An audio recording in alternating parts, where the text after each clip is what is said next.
प्रणाम। जय गुरुदेव। आइए सुनते हैं अखंड ज्योति पत्रिका से ध्यान एक समग्र चिकित्सा पद्धति। ध्यान अंतर्मन का परिष्कार है। ये समग्र अस्तित्व का परिमार्जन करता है और अंतश्चेतना को ब्राह्मी चेतना से जोड़ता है, तदाकार करता है। ध्यान का अर्थ गहन है और इस अर्थ का मर्म अनोखा है। इस अनोखेपन का आस्वादन ध्यान के गंभीर अनुभव से गुजरने में ही मिल सकता है। ध्यान एक समग्र चिकित्सा पद्धति है। ये एक ओर से जहाँ मन में चुभे कांटों को निकालता है, दर्द का निवारण करता है, तो दूसरी ओर से मन को, भाव को पुलकन एवं आनंद से भर देता है। ध्यान से जीवन की खोई हुई लय फिर से प्राप्त होती है। बिखरे हुए स्वरों को ध्यान के संगीत में सजाकर जिंदगी का भूला हुआ गीत फिर से गाते हैं। इसी कारण आधुनिक मनोचिकित्सकों ने इस उपचार प्रक्रिया को अपनाना प्रारंभ किया है। जीवन की यात्रा अनंत और शाश्वत है। योग इसकी शाश्वतता और सनातनता से सुपरिचित है, परंतु मनोविज्ञान इसके वर्तमान में परिलक्षित एक पक्ष को ही निहारता है। दोनों की अपनी प्रवृत्तियां और प्रक्रिया है, परंतु उद्देश्य और लक्ष्य एक है। योग इसके अस्तित्व को जानता समझता है। मनोविज्ञान इस अस्तित्व के एक अंग का उपचार करता है। मनोविज्ञान के अनुसार वर्तमान जीवन के कर्व्य अनुभव के पीछे अतीत में घटी कटीली भावनाएं जिम्मेदार है। इन घटनाओं से जीवन बड़ा ही असहज हो जाता है। असहनीय दर्द उठता है, जिसे ना तो सहा जा सकता है और ना ही निकालना संभव होता है, क्योंकि घटनाओं के अतीत में जो कांटा चुभा है वे दर्द देता है। चुभने में भी दर्द होता है और उसे निकालने में तो दर्द और बढ़ जाता है। मनोविज्ञान दर्द निवारण के इस प्रक्रिया में इस जीवन के उस हादसे की यात्रा कराता है जहाँ ये कांटा लगता है। मनोविज्ञान की भाषा में इसे प्रतीकमन उपचार, रिग्रेशन थेरेपी कहते हैं। इसमें इस जीवन के अतीत की घटनाओं का विवेकपूर्ण ढंग से साक्षात्कार कराया जाता है और वर्तमान में उस अतीत को फिर से सामने लाकर उसकी वास्तविकता से परिचय कराया जाता है। जैसे किसी को पानी से डर लगता है तो उसके जीवन के अतीत में उस भय को तलाशा जाता है जिस कारण ये भय व्याप्त हुआ है। इस उपचार प्रक्रिया के दौरान कई व्यक्तियों में पाया गया है कि वे बचपन में टब में या बाथरूम में पानी में गिर गए थे, जिसका भय उनके अचेतन में समा गया, जो समय और परिस्थिति के परिवर्तन के साथ ही और भी जटिल होता गया। कभी कभी घटनाएं इस जीवन में घटित हुई नहीं होती है, विगत जीवन की किन्हीं परतों में लिपटी हुई होती है। ऐसे में मनोवैज्ञानिक प्रतीकमन उपचार पद्धति को विगत जीवन की ओर ले जाने के प्रयास में लगे होते हैं। उन्हें इससे लाभ भी हुआ है। योग में इन घटनाओं को संस्कार कहा जाता है। कोई कार्य जब इच्छापूर्वक बारंबार किया जाता है तो ये आदत में शुमार हो जाता है। आदत अचेतन की गहराई में दबकर संस्कार के रूप में परिवर्तित हो जाती है। प्रतीकमन उपचार से संस्कार के एक परत की धुलाई की जाती है, परंतु इससे बात बनती नहीं है।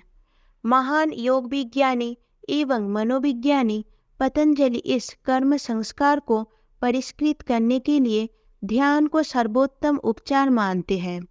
प्रतीकमन उपचार से वर्तमान जीवन की विगत घटनाओं से परिचय प्राप्त किया जाता है, जबकि ध्यान अस्तित्व के प्रारंभ से वर्तमान तक एवं वर्तमान से सुदूर भविष्य तक की अनंत की यात्रा कराता है।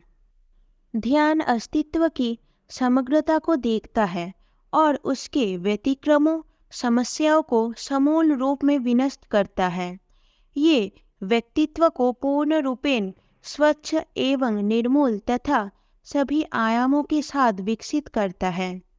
ध्यान से व्यक्तित्व का कोई आयाम, चाहे वे बौद्धिक हो या भावनात्मक, सभी एक साथ पल्लवित होते हैं, कोई भी नहीं छूटता। ध्यान उपचार प्रतिगमन उपचार से अधिक विकसित और समग्र है। ये अति वैज्ञानिक प्रविधि है। इसके माध्यम से व्यक्तित्व में ऐसे खिड़की दरवाजे खुलते हैं जिससे ब्राह्मी चेतना का सुखद सुरभित और निर्मल झोंका हमारे व्यक्तित्व में प्रवाहित होता है।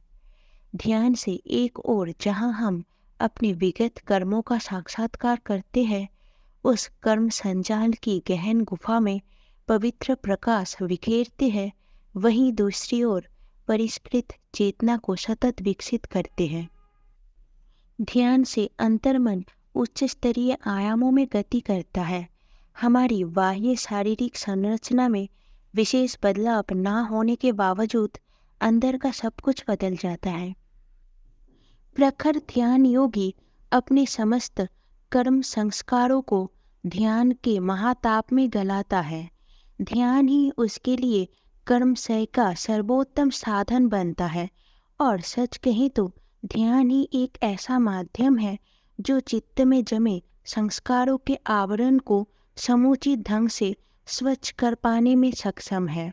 जप आदि अन्य माध्यमों से भी ये प्रक्रिया पूरी की जाती है, परंतु ध्यान सर्वोत्तम है। वस्तुतः हम ध्यान की इस दिव्यता का स्पर्श न कर पाने के कारण ही भटकते हैं, बेहोशी की जिंदगी जीते हैं, अपने और अपने आसपास के वातावरण के साथ सामंजस्य स्थापित नहीं कर पाते। विचार और भावनाओं में व्यतिरेक और अतिरेक पैदा होता है। इसके सही सामंजस्य के अभाव में हम या तो बौद्धिक होते हैं या फिर भावुकता की लहरों में गिरते उठते रहते हैं। जीवन बड़ा ही बेढब और बेकार सा बना रहता है। तृप्ति, तुष्टि और शांति के कण मात्र से दूर रहते हैं। बाहरी साधनों की विपुलता में भी अंतर से महाकंगाल बने रहते हैं, क्योंकि उस आनंद का आस्वादन जो नहीं मिला है, ध्यान उस आनंद के महासागर में डुबो देता है, विलीन और विलय कर देता है, और इसी कारण बाहरी कंगाली के बावजूद अंतर महा ऐश्वर्य से मंडित और विभूषित होता है। ध्यान एक कला है। ध्यान मन से धींगामुष्टि नहीं है जो अक्सर हम करते हैं। ध्यान मन की सहजावस्था है।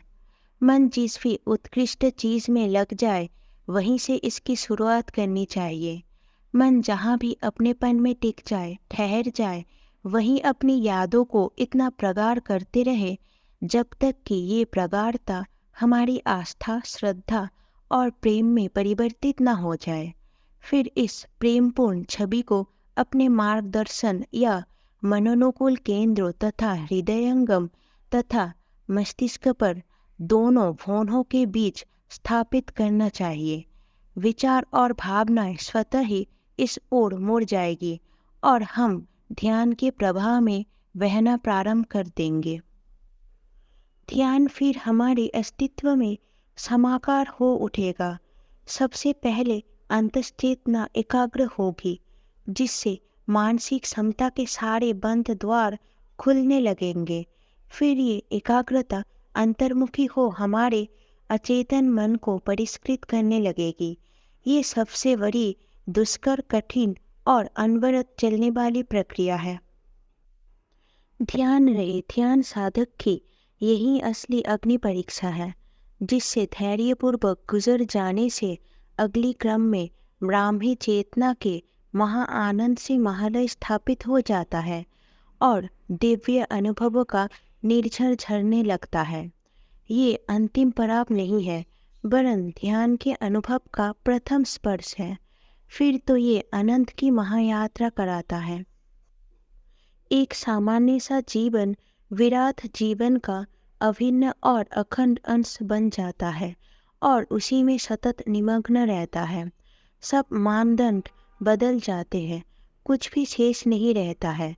अतः ध्यान की इस कला को क्रमशः जीवन में उतार कर हमें भी अपने खोए मूल केंद्र की ओर वापस लौटना चाहिए। अखंड ज्योति, मई 2005। पृष्ठ 5। जय गुरुदेव।